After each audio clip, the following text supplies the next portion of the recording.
এরপর নবী সাল্লাল্লাহু আলাইহি সাল্লাম জাহান্নামের আরেকটা দৃশ্য দেখতে পেলেন যে কিছু মানুষ তাদের জিহ্বাকে আগুনের কেচি দিয়ে কাটা হচ্ছে, বারবার কাটা হচ্ছে, আবার জোড়া লেগে যাচ্ছে, আবার কাটা হচ্ছে, আবার জোড়া লেগে যাচ্ছে।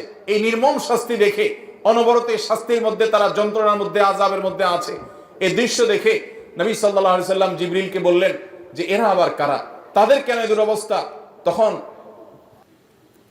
তখন জিবরিল বললেন, হে আল্লাহর রাসূল, এরা হলো সেই হতভাগা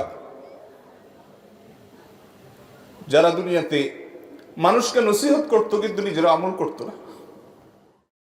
আল্লাহ রাব্বুল আলামিন তার হাবিবের কষ্ট লাঘব করার জন্য, তার হাবিবের কষ্ট দূর করার জন্য তাকে ডেকে নিয়ে গেলেন নিজের কাছে।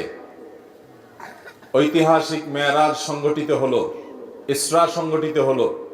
আর ইসরা এবং মেরাজ এই সময়টাতে হওয়ার মূল কারণ হলো যে এই সময় নবী করিম সাল্লাল্লাহু আলাইহি সাল্লামের মনটা বড় খারাপ ছিল, বেদনা বিধুর এবং অত্যন্ত ভারাক্রান্ত হৃদয় নিয়ে তিনি সময় পার করছিলেন।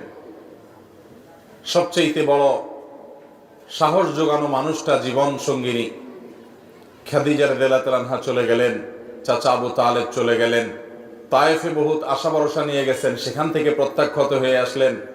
মক্কায় এখন আর তার আগের মতো তেমন কেউ আশ্রয়দাতা থাকলো না। এরকম কঠিন সময়ে যখন তার মন অনেক বেশি খারাপ ছিল, আল্লাহ রাব্বুল আলামিন তাকে তার নিজের কাছে ডেকে নিয়ে গেলেন এবং ডেকে নিয়ে তাকে এমন সারপ্রাইজ দিলেন, তাকে আল্লাহ রাব্বুল আলামিনের সান্নিধ্যের সৌরভ তিনি দান করলেন। তাকে এমন কিছু নেয়ামত দিলেন যেগুলো তার আগে কোনো নবী বা কোনো রাসূলকে আর দেওয়া হয় নাই। এই নেয়ামত পেয়ে নবী করিম সাল্লাল্লাহু আলাইহি সাল্লামের কষ্ট কিছুটা লাঘব হলো। বেশ খানিকটা তিনি সান্ত্বনা পেলেন, ভরসা পেলেন, তিনি নিশ্চিত হলেন, আগে থেকে তিনি যে বিষয়ে জানতেন সেটা আরো নিশ্চিত হলেন যে তিনি আল্লাহ রাব্বুল আলামিনের সহায়, আল্লাহ রাব্বুল আলামিনের সাহায্যের অধীনে তিনি আছেন। আল্লাহ রাব্বুল আলামিন তাকে রহম করবেন, তার চাচা কিংবা তার স্ত্রী কিংবা তার প্রিয়জনদের বিদায়েও তার পেরেশানির কোনো কারণ নাই, কারণ তিনি আল্লাহ রাব্বুল আলামিনের রাসূল এবং আল্লাহর গোলাম, আল্লাহর দাস। বিধায় আল্লাহ রাব্বুল আলামিন তার জন্য যথেষ্ট।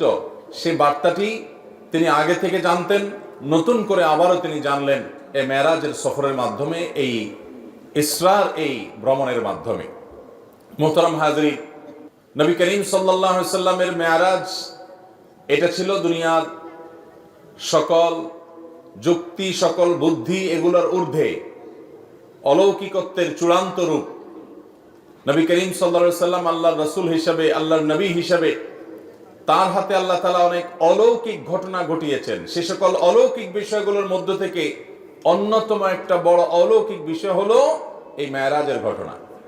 একজন মানুষ মক্কা থেকে, মসজিদে হারাম থেকে এক রাতের সামান্য কিছু সময়ের মধ্যে সুদূর ফিলিস্তিনে মসজিদুল আকসা পর্যন্ত যাওয়া, আবার সেখান থেকে সপ্ত আকাশ ভেদ করে, নবমণ্ডল সব ভেদ করে আল্লাহ রাব্বুল আলামিনের অনেক বড় বড় নিদর্শন, আয়াত মিনাল্লাহি তাবারাক ওয়া তাআলা, সেগুলো সব অবলোকন করে, জান্নাত জাহান্নামের বিভিন্ন দৃশ্য দেখে, আল্লাহর সাথে কথোপকথন করে, আল্লাহর কাছ থেকে ওহী নিয়ে, বিশেষ বিশেষ বিধিবিধান নিয়ে, আবার নবী রাসূলদের সাথে সাক্ষাৎ করে আবার মক্কায় চলে এসেছেন মাত্র একটি রাতের সামান্য কিছু মুহূর্তের মধ্যে।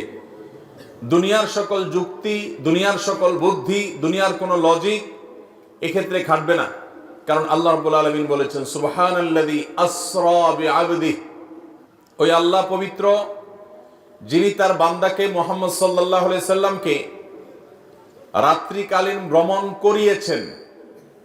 নবী সাল্লাল্লাহু আলাইহি সাল্লামকে মসজিদে হারাম থেকে মসজিদে আকসা পর্যন্ত, যে মসজিদের চতুর্পাশে আল্লাহ তাআলা বারাকা দিয়ে রেখেছেন, এই ভ্রমণ নবী সাল্লাল্লাহু আলাইহি সাল্লামকে করিয়েছেন কে?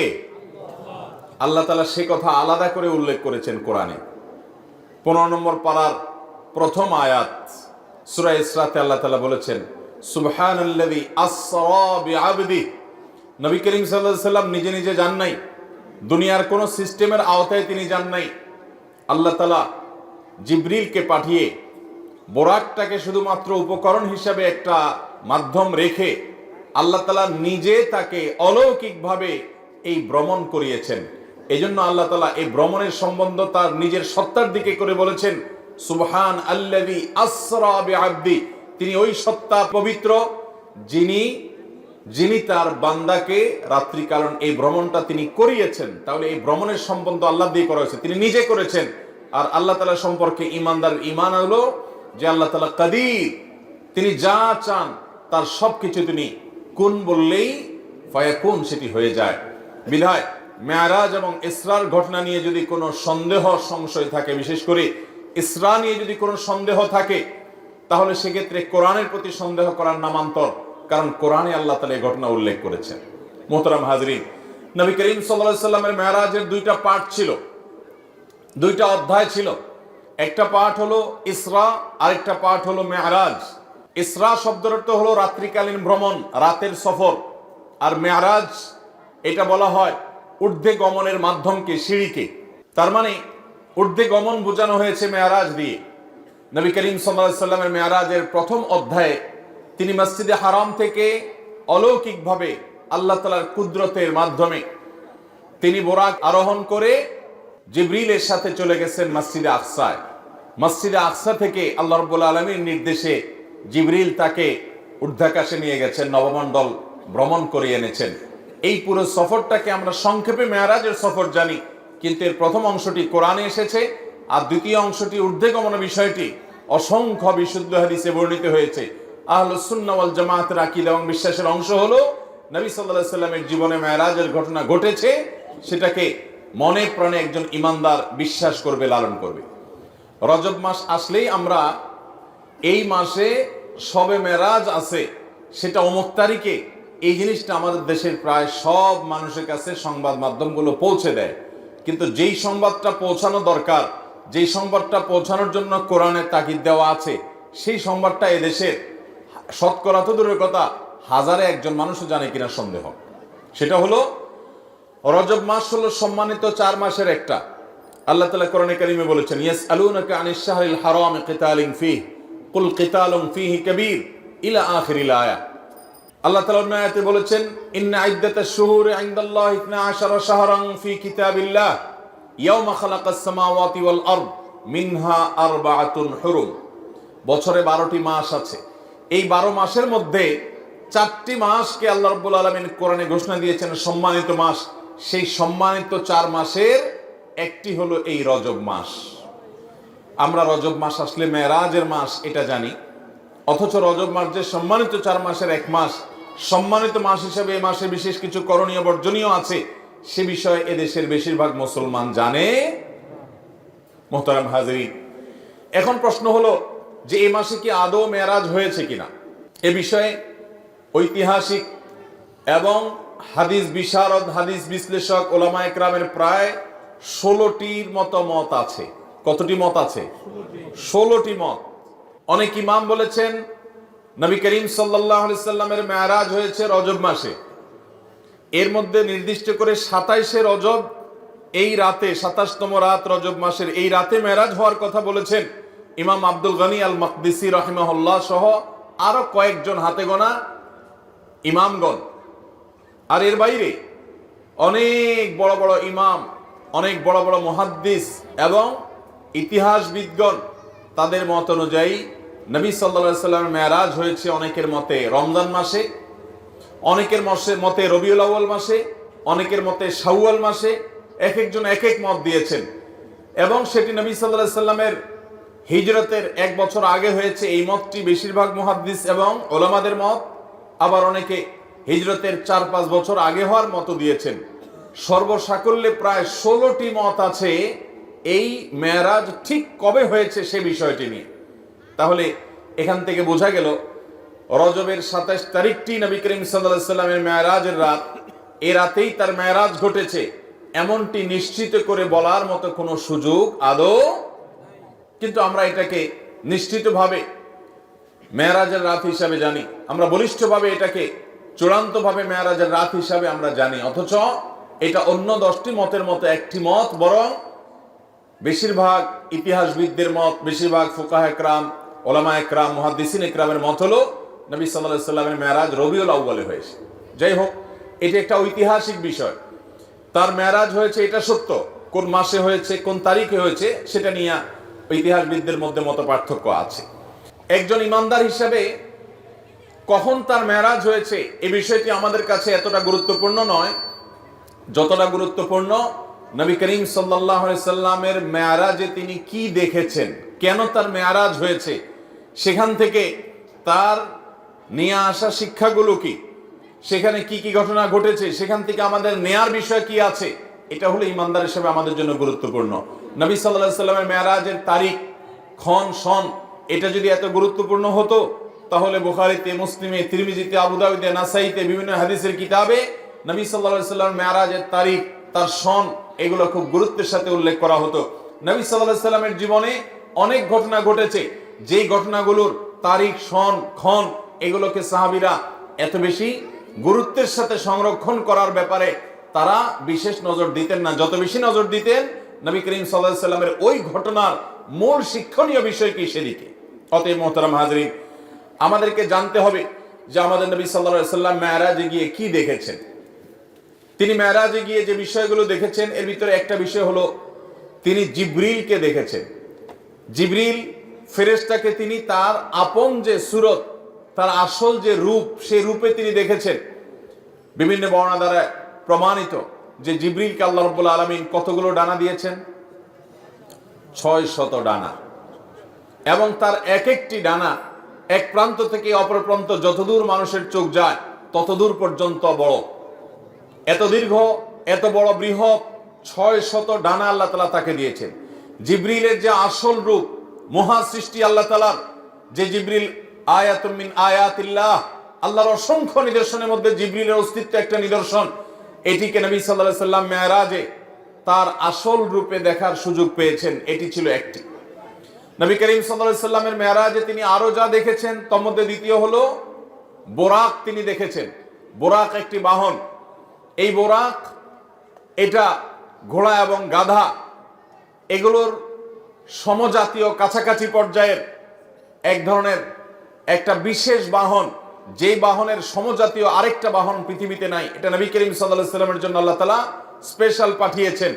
যদি আল্লাহ তাআলা চাইলে তাকে সরাসরি উপরে তুলে নিতে পারতেন, কিন্তু আদ-দুনিয়া বিল ওয়াসাইল লা বিল ফাদাইল, দুনিয়াতে সবকিছু ওসিলা এবং মাধ্যম দিয়েই হয়। এইজন্য আল্লাহ তাআলা এই বাহনটা ব্যবহার করেছেন। আল্লাহ তাআলা এই বাহনের মুখাপেক্ষী না, এটা ছাড়াও তিনি তার বান্দাকে নিতে পারতেন। তো এই বোরাকের সাক্ষাৎ নবী সাল্লাল্লাহু আলাইহি সাল্লামের সাথে হয়েছে। আমাদের দেশে অনেক ঘর বাড়িতে দেখবেন, অনেক দোকানে দেখবেন বিভিন্ন বড় বড় এরকম ছবি টাঙানো আছে, যে ছবিতে লেখা আছে নবীজির বোরাক। সে বোরাকের আবার দুটা ডানাও আছে, দেখছেন আপনারা? অথচ নবী করিম সাল্লাল্লাহু আলাইহি সাল্লামের বোরাক আমরা কেউ দেখেছি? তাহলে এই ছবি যে অঙ্কন করেছে সে কোত্থেকে দেখলো? বোঝা গেল এটা নবী সাল্লাল্লাহু আলাইহি সাল্লামের বোরাকের নামে প্রতারণা। তার বোরাকের ধরন কেমন ছিল এটা তিনিই জানেন। হাদিসের বিবরণের সাথে বরং এই ছবির কোনো মিল পাওয়া যায় না। এখানে ডানা দেয়া হয়েছে, অথচ নবী সাল্লাল্লাহু আলাইহি সাল্লামের বিবরণ থেকে সেরকম কিছু এখানে যেরকম দেখা হচ্ছে সেরকম কি বোঝা যায় না। অতএব যারা বরকতের জন্য বোরাকের ছবি দোকানে টাঙায় রাখেন, অফিস আদালতে টাঙায় রাখেন, বাসাবাড়িতে টাঙায় রাখেন, তারা এটার কারণে কোনো সওয়াব বা বরকত লাভ করা তো দূরের কথা, উল্টা গুনাহগার হবেন। কারণ নবী সাল্লাল্লাহু আলাইহি সাল্লাম বলেছেন বুখারীর হাদিস, লা তাদখুলুল মালাইকাতু বাইতান ফিহি কালবুন আও সূরা, যে ঘরে কুকুর থাকে অথবা কোন প্রাণীর আকৃতি থাকে, ছবি থাকে, সেখানে আল্লাহর রহমতের ফেরেশতা প্রবেশ করবে। বিধায় নবীজির বোরাকের নামে আপনি যে ছবি রাখছেন এটার মাধ্যমে আপনার ব্যবসা বরকত হবে না, ঘরে বরকত নাজিল হবে না, বরং আল্লাহর বরকত এবং রহমত আসার দুয়ার বন্ধ হয়ে যাবে। আল্লাহ তাআলা আমাদেরকে নেক্সট সূরাতে শয়তানের এই ধোঁকা থেকে বেঁচে থাকার তৌফিক দান করুন। তাহলে নবী সাল্লাল্লাহু আলাইহি সাল্লাম মেরাজে গিয়ে দ্বিতীয় যে বিষয়টি দেখেছেন সেটা হলো বোরাক, আল্লাহর বিশেষ এক সৃষ্টি, যেটা আমরা কেউ দেখি নাই, তিনিও আর তার আগে দেখেন নাই, তারপরে আর দেখেন নাই। একটা বিশেষ সৃষ্টি, বিশেষ একটা বাহন, যেটার উপরে করে আল্লাহ তাআলা তাকে ভ্রমণ করিয়েছেন, রাত্রিকালীন ভ্রমণ। তৃতীয়ত তিনি যা দেখেছেন তা হলো তিনি প্রতিটি আসমানে আল্লাহর একজন বিশেষ নবীর সাথে সাক্ষাৎ করেছেন। আল্লাহর যে সমস্ত নবীরা দুনিয়া থেকে বিদায় হয়ে গেছেন, মারা গেছেন, নবীগণ দুনিয়া থেকে চলে যাওয়ার পরও একটা বিশেষ হায়াত, বিশেষ একটা জীবন তারা লাভ করেন। আল্লাহ রাব্বুল আলামিন তাদেরকে অদৃশ্যের জগতে সে অলৌকিকভাবে এক এক আসমানে আল্লাহ তাআলা এক একজন নবীর সাথে নবী করিম সাল্লাল্লাহু আলাইহি সাল্লাম আমাদের রাসূলের সাক্ষাৎ ঘটিয়েছেন। তিনি প্রথম আসমানে দেখেছেন আদম আলাইহিস সালামকে, দ্বিতীয় আসমানে দেখেছেন ঈসা এবং ইয়াহইয়া আলাইহিস সালামকে, তৃতীয় আসমানে দেখেছেন আল্লাহ নবী ইউসুফ আলাইহিস সালামকে, চতুর্থ আসমানে দেখেছেন আল্লাহ নবী ইদ্রিস আলাইহিস সালামকে, পঞ্চম আসমানে দেখেছেন আল্লাহ নবী হারুন আলাইহিস সালামকে, ষষ্ঠ আসমানে দেখেছেন আল্লাহ নবী মুসা আলাইহিস সালামকে, আর ৭ নম্বর আসমানে দেখেছেন আল্লাহর আরেক নবী এবং খলিল আল্লাহর রাসূল ইব্রাহিম আলাইহিস সালামকে। তো আল্লাহ তাআলা আমাদের প্রিয় নবী সাল্লাল্লাহু আলাইহি সাল্লামকে এতজন উলুল আজমি মিনার রসুল, বড় বড় রাসূলের সাথে, আল্লাহর বড় বড় নেককার বান্দাদের সাথে, নবীদের সাথে, যারা দুনিয়াতে আল্লাহর মিশন নিয়ে তাওহীদের দাওয়াত নিয়ে এসেছেন, বহু গ্লানি পোহায়েছেন, তাদের সাথে আমাদের নবীজি সাক্ষাতের সুযোগ করে দিয়েছেন। তিনি তাদের সাথে পরামর্শের সুযোগ পেয়েছেন, তাদের কাছ থেকে অভিজ্ঞতা শেয়ার করার সুযোগ পেয়েছেন, তাদের নসিহা নেওয়ার সুযোগ পেয়েছেন। তারা তাকে অভিবাদন জানিয়েছেন, তাকে ওয়েলকাম জানিয়েছেন, আল্লাহর শ্রেষ্ঠ রাসূল, শ্রেষ্ঠ নবী হিসেবে তাকে তারা সম্মান দিয়েছেন। এই নেয়ামতটা আল্লাহ আমাদের হাবিব সাল্লাল্লাহু আলাইহি সাল্লামকে, আমাদের প্রিয় নবী সাল্লাল্লাহু আলাইহি সাল্লামকে, আল্লাহর হাবিবকে আল্লাহ তাআলা এই নেয়ামতটা মেরাজের মাধ্যমে দিয়েছেন, যে তিনি আদম আলাইহিস সালামের সাথে, ঈসা এবং ইয়াহইয়া আলাইহিস সালামের সাথে, ইউসুফ এবং ইদ্রিস আলাইহিস সালামের সাথে, মুসা এবং হারুন আলাইহিস সালামের সাথে এবং ইব্রাহিম আলাইহিস সালামের সাথে ৭ আসমানে এক একজনের সাথে সাক্ষাৎ তিনি করেছেন। চতুর্থত আমাদের নবী করিম সাল্লাল্লাহু আলাইহি সাল্লাম মেরাজে যা দেখেছেন সেটা হলো আল্লাহ তাআলা সূরা কাউসারে বলেছেন, ইন্না আ'তাইনাকাল, হে রাসূল আমি আপনাকে দান করেছি কাউসার। কাউসার শব্দের অর্থ হলো অধিক কল্যাণ, প্রভূত কল্যাণ। এখানে হাউজে কাউসারও বোঝানো হতে পারে। হাউজে কাউসার যেটি আল্লাহ তাআলা আমাদের নবীজিকে দিবেন কিয়ামতের ভয়াবহতম দিনে, যেদিন পিপাসায় মানুষের প্রাণ ওষ্ঠাগত হওয়ার উপক্রম হবে, কিন্তু মৃত্যু তো আর হবে না। সেই ভয়াবহ কঠিন সময়ে আল্লাহ রাব্বুল আলামিন তার হাবিবকে হাউজে কাউসার দান করবেন এবং হাউজে কাউসারে অজস্র পরিমাণে এটা থেকে পান করার জন্য পাত্র থাকবে। তার তত্ত্বাবধানে সেখান থেকে পানি পান করানো হবে। তিনি তার উম্মতের মধ্য থেকে যারা সুন্নাহকে আঁকড়ে ধরেছে, বিদআত থেকে যারা দূরে থেকেছে, শিরক থেকে যারা দূরে থেকেছে, তাওহীদ যারা মজবুত করেছে, আকীদা ঈমান যারা বিশুদ্ধ করেছে, প্রতিটা আমলে সুন্নাতে রাসূলকে জেনে জেনে আমল করেছে, বিদআতকে ছুঁড়ে ফেলে দিয়েছে, এ আল্লাহর বান্দাদের জন্য যারা নবী সাল্লাল্লাহু আলাইহি সাল্লামের দুনিয়া থেকে যাওয়ার পর তার দ্বীনের মধ্যে পরিবর্তন করে নাই, কোন রকম বিদআত সংযোজন করে নাই, কোন বিয়োজন করে নাই, এই মানুষগুলোকে নবী সাল্লাল্লাহু আলাইহি সাল্লাম সেদিন হাউজে কাউসার থেকে পানি পান করাবেন। সেই হাউজে কাউসার আল্লাহ রাব্বুল আলামিন মেরাজে নিয়ে জিবরিলের মাধ্যমে নবীজিকে দেখিয়েছেন, তাকে দেখার সুযোগ করে দিয়েছেন যে এই সেই হাউজ, যে হাউজ আপনাকে দান করা হবে কিয়ামতে ভয়াবহ সময়ে আপনি যখন মানুষকে পানি পান করাবেন, সেটা তিনি মেরাজে অবলোকন করেছেন। ঠিক একইভাবে নবী করিম সাল্লাল্লাহু আলাইহি সাল্লাম মেরাজে জাহান্নামের যে দারোয়ান, যার নাম হলো মালিক, সে মালিক দারোয়ানের সাথে সাক্ষাৎ, জাহান্নামের প্রধান প্রহরী, তার সাথে সাক্ষাৎ নবী সাল্লাল্লাহু আলাইহি সাল্লাম মেরাজে হয়েছে।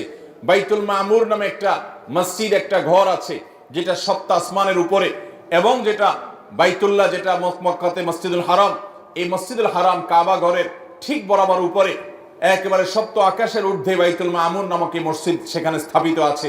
এই মসজিদে প্রতিবারে ৭০,০০০ ফেরেশতা প্রবেশ করেন আল্লাহর ইবাদতের জন্য। যারা একবার ঢুকেন তারা ইবাদত করে বের হওয়ার পর আর তারা ঢুকেন না, নতুন ৭০,০০০ ঢুকে। আল্লাহ তাআলার ফেরেশতা কত অগণিত, তাদের সংখ্যা কত বেশি, সেটা একমাত্র আল্লাহ ভালো জানেন। এখান থেকে কিছুটা আঁচ এবং অনুমান করা যায়। সেই বাইতুল মামুরে নবী করিম সাল্লাল্লাহু আলাইহি সাল্লামকে আল্লাহ তাআলা যাওয়ার এবং সেখানে উপস্থিত হওয়ার সুযোগ দিয়েছেন মেরাজের মাধ্যমে। ঠিক একইভাবে নবী করিম সাল্লাল্লাহু আলাইহি সাল্লামকে আল্লাহ তাআলা সিদরাতুল মুনতাহা, সেখানে আল্লাহ তাআলা যাওয়ার সুযোগ দিয়েছেন এবং জান্নাত দেখার সুযোগ দিয়েছেন, জাহান্নাম দেখার সুযোগ দিয়েছেন। জাহান্নামের কিছু চিত্র, জাহান্নামের কিছু মক বা ডামি দৃশ্য নবী সাল্লাল্লাহু আলাইহি সাল্লামকে আল্লাহ দেখিয়েছেন। জান্নাতের কিছু চিত্র, কিছু দৃশ্য নবী সাল্লাল্লাহু আলাইহি সাল্লামকে আল্লাহ তাআলা দেখিয়েছেন। দাজ্জালের সাথে সাক্ষাৎ হয়েছে। এরকম আরো বহু জিনিস আল্লাহ নবী সাল্লাল্লাহু আলাইহি সাল্লাম মেরাজের এই সফরে তিনি দেখেছেন, আল্লাহ তাআলা তাকে দেখিয়েছেন। নবী আলাইহিস সালাম এই সমস্ত আল্লাহর কুদরত, আল্লাহর সমস্ত আয়াত দেখার পর দুনিয়াতে তার সেই আমাল হুজুন, তার যে পেরেশানির বছরের যে পেরেশানি, তার স্ত্রী হারার যে বেদনা, তার সহায় হারা চাচা হারা যে বেদনা, তায়েফের মানুষের কষ্ট দেওয়ার যে বেদনা, মক্কার মানুষের কাছ থেকে নিগৃহীত হওয়ার যে বেদনা, এই সকল বেদনা লাঘব হয়ে নতুন করে আর আল্লাহর তরফ থেকে ঈমানের চার্জ নিয়ে তিনি আবার পূর্ণদমে দুনিয়াতে এসে আবার দাওয়াতি কাজ চালু করতে পেরেছেন, আরম্ভ করতে পেরেছেন। এটা ছিল আল্লাহ তাআলার পক্ষ থেকে তার হাবিবের প্রতি, তার রাসূলের প্রতি মস্ত বড় ইহসান এবং দয়া। আল্লাহ রাব্বুল আলামিন আমাদেরকে প্রিয় নবী সাল্লাল্লাহু আলাইহি সাল্লামের এই মেরাজ থেকে শিক্ষাগুলো গ্রহণ করার তৌফিক দান করুন। আমিন। মোহতারাম হাজরিন, নবী করিম সাল্লাল্লাহু আলাইহি সাল্লামের মেরাজের পথে তার প্রথম অংশে তিনি মসজিদুল হারাম থেকে মক্কা থেকে মসজিদুল আকসায় গিয়েছেন। মসজিদুল আকসায় কি ঘটেছিল সে সম্পর্কে নবী আলাইহিস সালাম থেকে বর্ণিত বিশুদ্ধ হাদিসের আলোকে আমরা যা জানি তার খোলাসা এবং সার নির্যাস হলো যে তাকে যখন জিবরিল মসজিদে হারাম থেকে নিয়ে গেলেন মসজিদে আকসায়, আকসা এমন একটা জায়গায় অবস্থিত যে ফিলিস্তিন, যে মসজিদে আকসার মাটি আম্বিয়া এবং রসুল, বহু নবী এবং রাসূলগণ তাদের পদচারণায় মুখরিত ছিল। বহু নবী রাসূলগণ এই মসজিদে আকসায় সালাত আদায় করেছেন, এটার ইমাম ছিলেন, এটার তত্ত্বাবধায়ক ছিলেন, এটার দায়িত্বশীল ছিলেন, এখানে নামাজ পড়েছেন, এখানে ইবাদত বন্দি করেছেন, এই মহল্লায় বসবাস করেছেন, এই মহল্লায় তাদের কবর আছে। সেই সুলাইমান আলাইহিস সালাম, দাউদ আলাইহিস সালাম, জাকারিয়া আলাইহিস সালাম, বহু নবী রাসূলগণকে, ঈসা আলাইহিস সালাম, বহু নবী রাসূলগণকে আল্লাহ রাব্বুল আলামিন এই মসজিদে আকসায় রেখেছেন। আল্লাহ তাআলা মক্কাতে শুধুমাত্র আমাদের প্রিয় নবী সাল্লাল্লাহু আলাইহি সাল্লামকেই পাঠিয়েছেন। এবং আমরা ঐতিহাসিক ঘটনা জানি বিভিন্ন হাদিসের আলোকে, বুখারীর বর্ণনার আলোকে, যে আল্লাহ রাব্বুল আলামিনের নির্দেশে ইব্রাহিম আলাইহিস সালাম তিনি ইরাক থেকে বিভিন্ন প্রান্ত ঘুরে ফিলিস্তিনে গিয়েছেন। আল্লাহ নির্দেশ করলেন যে তুমি তোমার স্ত্রী এবং সন্তান ইসমাইলকে নিয়ে রেখে আসো মক্কায়। তিনি রেখে আসলেন মক্কায়। মক্কা আবাদ হলো। সেই বংশধরে তাদের মধ্য থেকে আল্লাহ রাব্বুল আলামিন আমাদের প্রিয় নবী সাল্লাল্লাহু আলাইহি ওয়াসাল্লামকে পাঠালেন। তো তিনি আসছেন একমাত্র ইসমাইল আলাইহিস সালামের বংশে, আর বাকি নবী রাসূলগণের বেশিরভাগ প্রায় সবাই আসছেন ইব্রাহিম আলাইহিস সালামের আরেক ছেলে ইসহাকের বংশে, ইসহাক আলাইহিস সালামের বংশে। তাদের অবস্থান ছিল মসজিদুল আকসা। আল্লাহ তাআলা চেয়েছেন আমাদের নবীকে সম্মান দিতে, মর্যাদা দিতে। আল্লাহ তাআলা চেয়েছেন অন্য নবীদের সঙ্গে তার সাক্ষাৎ হোক। তো আল্লাহ তাআলা তাকে মসজিদে আকসা নিয়েছেন, যেটা কোরআনের 15 নম্বর পারার প্রথম আয়াত। আল্লাহ বলেছেন সুবহানাল্লাযী আসরা বিআবদিহি লাইলাম মিনাল মাসজিদিল হারামি ইলাল মাসজিদিল আকসা আল্লাযী বারাকনা হাওলাহু লিনুরিয়াহু মিন আয়াতিনা। আল্লাহ বলেছেন যে তিনি তার বান্দাকে রাত্রিকালীন ভ্রমণ করিয়ে মসজিদে হারাম থেকে মসজিদে আকসায় নিয়ে গেছেন, যেই মসজিদে আকসার চতুর্পাশে আল্লাহ তাআলা বরকত দিয়ে রেখেছেন। আল্লাহ কিছু কুদরত দেখাতে চেয়েছেন, সেজন্য তিনি সেখানে নিয়ে গেছেন। সেখানে জিবরিলের সাথে যাওয়ার পর দেখলেন যে সমস্ত নবীগণ, সমস্ত রাসূলগণ তারা কেউ রুকুতে আছেন, কেউ সিজদায় আছেন, তারা তো দুনিয়া থেকে চলে গেছেন। আল্লাহ রাব্বুল আলামিন তাদের রূহকে মসজিদে আকসায় পাঠিয়েছেন। কিভাবে, কোন উপায়ে তাদেরকে তিনি দেখেছেন তার একমাত্র ইলম আল্লাহ তাআলা ভালো জানেন। শুধু হাদিসের বর্ণনা থেকে আমরা এটুকু জানি যে বিভিন্ন নবীকে, বিভিন্ন রাসূলকে আমাদের নবী সাল্লাল্লাহু আলাইহি সাল্লাম মসজিদে আকসা দেখেছেন, কেউ রুকুতে, কেউ সিজদায়, কেউ দাঁড়িয়ে আল্লাহ ইবাদত বন্দেগী করছে। এরপর একটা পর্যায়ে আজান হলো এবং সবাই সারিবদ্ধভাবে দাঁড়িয়ে অপেক্ষা করছেন জামাতে সালাত আদায় হবে। ইমামতি কে করবে? যে ব্যক্তি ইমামতি করবে সে সবচেয়ে শ্রেষ্ঠ, যে সবচাইতে জ্ঞানী, যে সবচাইতে বেশি কেরাত জানেন, ইলম রাখেন, সেই ব্যক্তি ইমামতি করবে। নবী আলাইহিস সালামের হাদিসও আছে, ওয়ালিয়া উম্মুকুম আকরাউকুম আও আলামুকুম, তোমাদের মধ্যে সবচেয়ে বেশি ইলম যারা আছে, সবচেয়ে বেশি কোরআনের জ্ঞান যারা আছে, সেই ইমামতি যেন করে। তো এখন নবীগণ সবাই অপেক্ষা করছেন যে ইমামতি কে করবে। সবাই অপেক্ষমান, কেউ ইমামতি করতে যাচ্ছেন না, কেউ কাউকে সাধছেও না। ঠিক এমন সময় জিবরিল আলাইহিস সালাম আল্লাহর হাবিব সাল্লাল্লাহু আলাইহি সাল্লামকে, আমাদের প্রিয় নবী সাল্লাল্লাহু আলাইহি সাল্লামকে নিয়ে এসে হাজির হলেন এবং তাকে জিবরিল বললেন আপনি সামনে যান ইমামতি করেন। তখন আমাদের নবীজির ইমামতিতে, তার নেতৃত্বে সমস্ত নবী রাসূলগণ মসজিদে আকসাতে সালাত আদায় করলেন। এইভাবে আল্লাহ রাব্বুল আলামিন প্রমাণ করলেন যে তিনি সাইয়্যিদুল আম্বিয়া ওয়াল মুরসালিন, সকল নবী এবং রাসূলদের শ্রেষ্ঠ এবং সেরা, যার কারণে তাকে দিয়ে আল্লাহ তাআলা সবার ইমামতি করেছেন সাল্লাল্লাহু আলাইহি ওয়াসাল্লাম।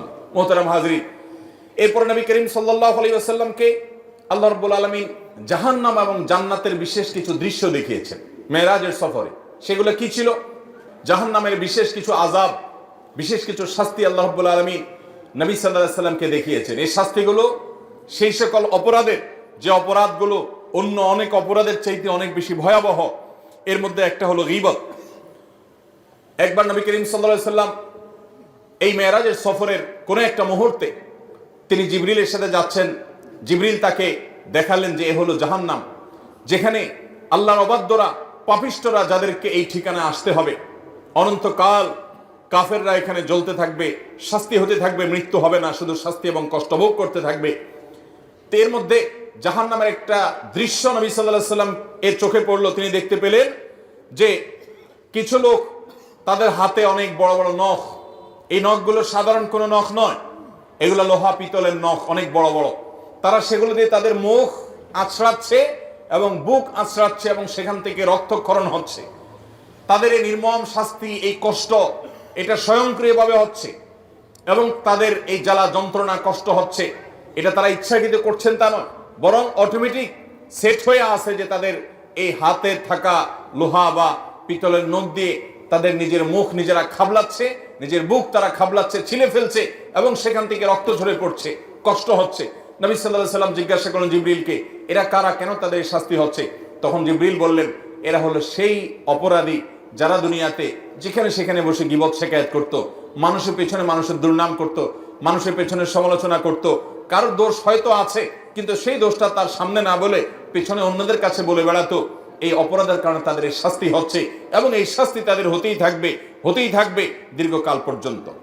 এরপর নবী সাল্লাল্লাহু আলাইহি ওয়াসাল্লাম জাহান্নামের আরেকটা দৃশ্য দেখতে পেলেন যে কিছু মানুষ তাদের জিহ্বাকে জাহান্নামের আগুনের কেচি দিয়ে কাটা হচ্ছে, বারবার কাটা হচ্ছে, আবার জোড়া লেগে যাচ্ছে, আবার কাটা হচ্ছে, আবার জোড়া লেগে যাচ্ছে। এই নির্মম শাস্তি দেখে, অনবরত এই শাস্তির মধ্যে তারা যন্ত্রণার মধ্যে, আযাবের মধ্যে আছে, এই দৃশ্য দেখে নবী সাল্লাল্লাহু আলাইহি ওয়াসাল্লাম জিবরিলকে বললেন যে এরা আবার কারা, তাদের কেন এই দুরবস্থা?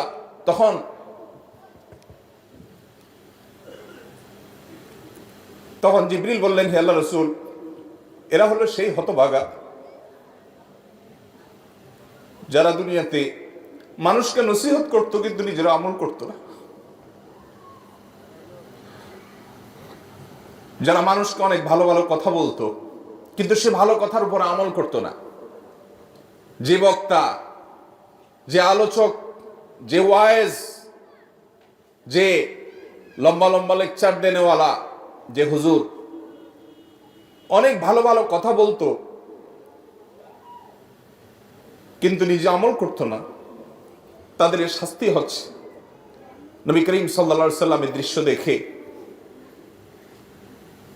তিনি বুঝতে পারলেন যে তার উম্মতের মধ্যে, মানব জাতির মধ্যে যারা মানুষকে সৎ কাজের আদেশ দেয়, অসৎ কাজের বাধা প্রদান করে, অনেক ভালো ভালো কথা বলে অথচ সে কথা অনুযায়ী আমল করে না, এই হতভাগা, এই কপাল পোড়া, এই খারাপ মানুষগুলোর জন্য শাস্তি। আল্লাহ রাব্বুল আলামিন এই ভয়ঙ্কর শাস্তি থেকে বাঁচার মতো নেক আমল আমাদের সবাইকে করার তৌফিক দান করুন। মানুষকে নেক আমলের কথা বলতে হবে, নিজে করতে পারি না বা নিজের দুর্বলতা আছে, এই অজুহাতে নেক আমলের কথা মানুষকে বলা ছাড়া যাবে না। কিন্তু সবসময় মনে রাখতে হবে যে আমি যে কথাটি মানুষকে বলছি সে কথাটি আমি যে আমল করছি কিনা। আল্লাহ রাব্বুল আলামিন আমাদেরকে আমাদের প্রতিটি কথা আমরা যা বলি তার প্রতিটি হরফ অনুযায়ী আমাদেরকে আমলের তৌফিক দান করুন। মুহতারাম হাজরিন, নবী করিম সাল্লাল্লাহু আলাইহি সাল্লামকে জাহান্নামের আরো একটি দৃশ্য দেখানো হয়েছে। তিনি দেখতে পেলেন যে কিছু মানুষ খুব নোংরা, আবর্জনা, ময়লা, এই জাতীয় জিনিসগুলো খাচ্ছে। এই খাওয়া কোনো সুখকর খাওয়া নয়, এই খাওয়া কোনো তৃপ্তিদায়ক খাওয়া নয়, এটা শাস্তিমূলক খাওয়া, এটা স্বয়ংক্রিয় খাওয়া, খেতে বাধ্য হচ্ছে তারা এবং তাদের কষ্ট হচ্ছে, যন্ত্রণা হচ্ছে, আযাব। নবী সাল্লাল্লাহু আলাইহি ওয়াসাল্লাম জিজ্ঞাসা করলেন এর শাস্তি কেন হচ্ছে? তখন জিবরিল বললেন, হে আল্লাহর রাসূল, এরা দুনিয়াতে গীবত শিকায়াত করত, মানুষের পেছনে তাদের লাগালাগি করত, মানুষের পেছনে শত্রুতা করত, সমালোচনা করত। হয়তো কেউ চায়ের দোকানে বসে, কেউ হয়তো বাড়িতে এক মহিলা আর এক মহিলার পেছনে, হয়তো এক দোকানদার অন্য দোকানের পেছনে, হয়তো বা একজন আলেম আরেক আলেমের পেছনে, এক মানুষ অন্য মানুষের পেছনে ষড়যন্ত্র করত, দোষ চর্চা করত, গীবত করত। তাদেরকে নোংরা খাদ্য খেতে বাধ্য করা হচ্ছে, এটা তাদের পরম এবং করুণ শাস্তি। ঠিক একইভাবে নবী সাল্লাল্লাহু আলাইহি ওয়াসাল্লামকে দেখানো হলো যে কিছু মানুষ রক্তের নদীতে হাবুডুবু খাচ্ছে, তাদেরকে প্রস্তর দ্বারা নিক্ষেপ করা হচ্ছে এবং তারা ওই কঠিন শাস্তির মধ্যে নিপতিত। জিজ্ঞাসা করা হলো এই পরিণতির কারণ কি? জবাব এলো, এরা দুনিয়াতে সুদের কারবারের সাথে জড়িয়ে থাকতো, তারা ব্যবসা বাণিজ্যকে বড় করার জন্য, দুনিয়াতে একটু ভালো থাকার জন্য সুদের সাথে জড়িয়েছে, যার কারণে তাদের এরকম শাস্তি। নবী করিম সাল্লাল্লাহু আলাইহি ওয়াসাল্লামকে জাহান্নামের এরকম বিশেষ কিছু শাস্তির দৃশ্য আল্লাহ রাব্বুল আলামিন দেখালেন। এখানে একটা প্রশ্ন আসতে পারে যে জাহান্নামে তো মানুষ কিয়ামতে বিচার হবে, পুলসিরাতে পার হওয়ার ব্যাপার হবে, তার আগে মিজানের পাল্লে আমল মাপা হবে, তারপরে মানুষ জান্নাতীরা জান্নাতে যাবে, জাহান্নামীরা জাহান্নামে যাবে। কিন্তু নবী সাল্লাল্লাহু আলাইহি সাল্লাম এখনই আজ থেকে প্রায় 1450 বছর আগে তিনি মেরাজে কিভাবে জাহান্নামের লোক দেখলেন, জাহান্নামে তো কেউ এখনো যায়ই নাই, কিভাবে দেখলেন? এর উত্তর হলো, প্রথমত এটা আলমুল গায়বের বিষয়, অদৃশ্যের জগতের বিষয়। অদৃশ্যের জগতের এই রূপ সম্পর্কে আমরা আমাদের দৃশ্যমান জগতের সাথে যদি তুলনা করি, এটার সাথে যদি আমরা মিলিয়ে সেটাকে আমরা বোঝার চেষ্টা করি, সেটা ভুল হবে। দ্বিতীয় কথা হলো যে এটা হয়তো বা কোনো মক বা কোনো ডামি টাইপের ছিল, যে এরকম দৃশ্য হবে সেরকম একটা চিত্র নবী সাল্লাল্লাহু আলাইহি ওয়াসাল্লামের সামনে শুধুমাত্র উপস্থাপন করা হয়েছে, যেটার বাস্তবায়ন হবে অনেক পরে। বাকি এর প্রকৃত অবস্থা কি ছিল সেটা একমাত্র আল্লাহ তাআলা ভালো জানেন। যখন বিশুদ্ধ অসংখ্য বিশুদ্ধ হাদিসে বর্ণিত হয়, তখন ইমানদার হিসাবে সেটিকে আমাদের অস্বীকার করবার কোনো সুযোগ থাকে না, বরং সেটা সত্য, মহাসত্য। একজন ইমানদার সেটি বিশ্বাস করবে। বিধায় নবী সাল্লাল্লাহু আলাইহি ওয়াসাল্লামের মেরাজে জাহান্নামের এই সমস্ত দৃশ্য তিনি দেখেছেন। জান্নাতের একটা বিশেষ চিত্রের কথা তার এক হাদিসে উঠে এসেছে। জান্নাতে নবী করিম সাল্লাল্লাহু আলাইহি ওয়াসাল্লামকে আল্লাহ রাব্বুল আলামিন জিবরিলের মাধ্যমে জান্নাতের কিছু দৃশ্য দেখিয়েছেন। এর মধ্যে জান্নাতে মিশক আম্বরের মাটি, যে মাটির সবটুকুই মিশক আম্বর দিয়েই তৈরি, পুরো মাটিটাই মিশক আম্বরের মাটি, এটা আল্লাহ তাআলা তাকে দেখিয়েছেন। এবং দেখিয়েছেন আল্লাহ রাব্বুল আলামিন তাকে মণিমুক্তা দিয়ে তৈরি করা গম্বুজ। জান্নাতের আরো বহু জিনিস আল্লাহ তাআলা তাকে দেখিয়েছেন। এর মধ্যে একটা বিশেষ ঘটনা নবী আলাইহিস সালাম পরবর্তীতে বলেছেন বেলাল রাদিয়াল্লাহু তাআলা আনহুকে। তিনি বললেন, বেলাল, আমি জান্নাতে গিয়ে তোমার পায়ের আওয়াজ, তুমি জুতা পরে যখন হাঁটো কেমন আওয়াজ হয় আমি জানি। পরিচিত মানুষ যারা, একান্ত কাছের মানুষের পায়ের হাঁটার আওয়াজ কেমন হয় সেটা মুখস্থ হয়ে যায় মানুষের। নবী সাল্লাল্লাহু আলাইহি সাল্লাম বলেছেন, বেলাল, আমি জান্নাতে আমি দেখেছি যে আমার আগে আগে তুমি হাঁটছো এরকম মনে হচ্ছিল, এবং তোমার পায়ের জুতার আওয়াজ আমি শুনতে পেলাম। বেলাল, আমাকে বলো তুমি কি আমল করো? বেলাল রাদিয়াল্লাহু আনহু বললেন, হে আল্লাহর রাসূল, আমার তো এরকম বিশেষ কোনো আমল নাই, আপনি যা বাতান সেগুলাই তো। আমি খুব গুরুত্বের সাথে, বিশেষ গুরুত্বের সাথে স্পেশাল কোনো আমল করি সেরকম আহামরি এরকম কোনো বিশেষ আমল তো নাই। তবে একটা আমল আমার আছে, সেটা হলো, হে আল্লাহর রাসূল, দিন এবং রাত যখনই আমি অজু করি, অজু করার পর আমি 2 রাকাত নামাজ পড়ি, তাহিয়াতুল ওযু পড়ি। এটা আমি কখনো ছাড়ি না। নবী করিম সাল্লাল্লাহু আলাইহি ওয়াসাল্লামের আর বুঝতে বাকি ছিল না তার বিশেষ স্পেশাল আমল, যেটা হয়তো আমরা অনেকে আজকাল করি না। বিশেষ করে আমাদের সমাজ থেকে তাহিয়াতুল ওযুয়ে নামাজ বিলুপ্ত হয়ে গেছে, এই সুন্নাত আজ হারিয়ে গেছে। আমরা ওযু করার পর 2 রাকাত নামাজ পড়ার বেশিরভাগ মানুষ অভ্যস্ত না। তাহিয়াতুল ওযু তো পরের কথা, তাহিয়াতুল মসজিদও আমাদের সমাজ থেকে হারিয়ে গেছে।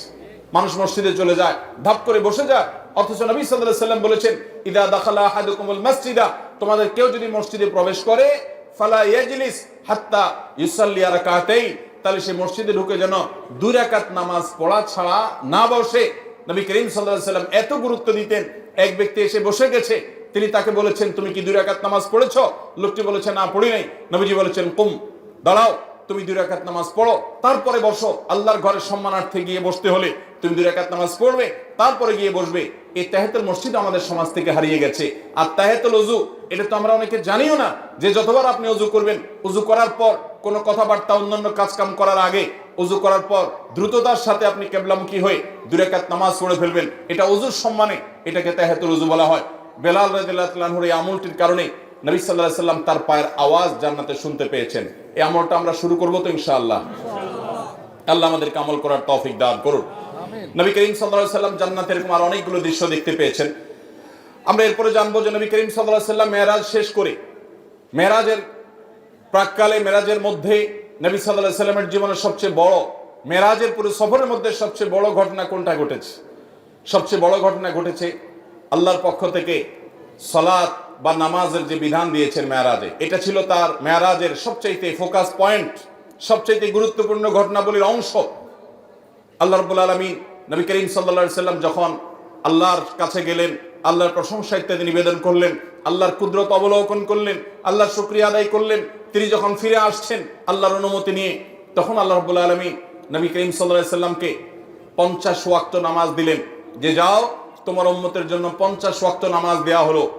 প্রতিদিন রাত দিন 24 ঘন্টার ভিতরে 50 বার তারা নামাজ পড়বে, এটা ফরজ করে দেওয়া হলো, তুমি এটা নিয়ে যাও।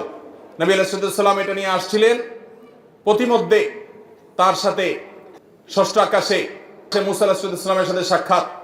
মুসা আলাইহিস সালাম বললেন যে আমি বনি ইসরাইলের নবী হিসাবে, তাদের দায়িত্বশীল হিসাবে আমার অভিজ্ঞতার আলোকে বলছি, তোমার উম্মত দিন এবং রাত 24 ঘন্টার মধ্যে অন্যান্য কাজকাম সব করে এর ফাঁকে আবার 50 বার নামাজ এটা তারা পড়তে পারবে না, এটা তাদের জন্য কষ্টকর হয়ে যাবে।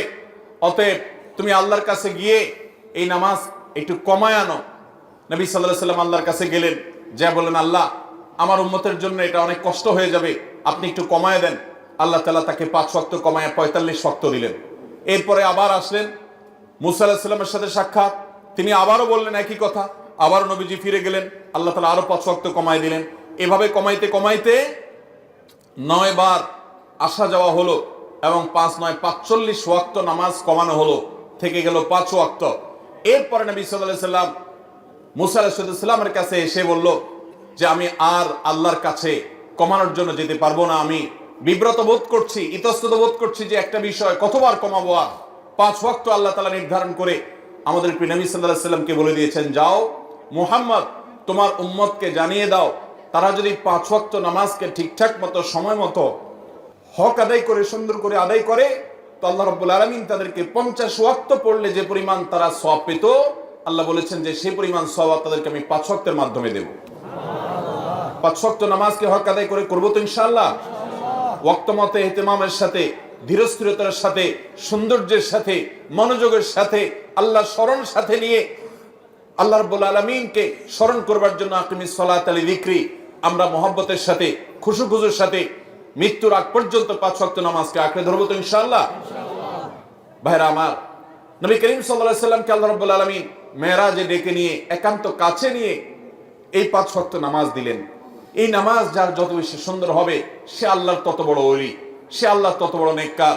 যার নামাজ যত তাড়াহুড়ো হবে, যার নামাজে যত অবহেলা হবে, যার নামাজে যত মনোযোগ কম থাকবে, যার নামাজ সালাত যত অসুন্দর হবে, এই ব্যক্তির সাথে আল্লাহর সম্পর্ক তত দুর্বল প্রমাণ হবে।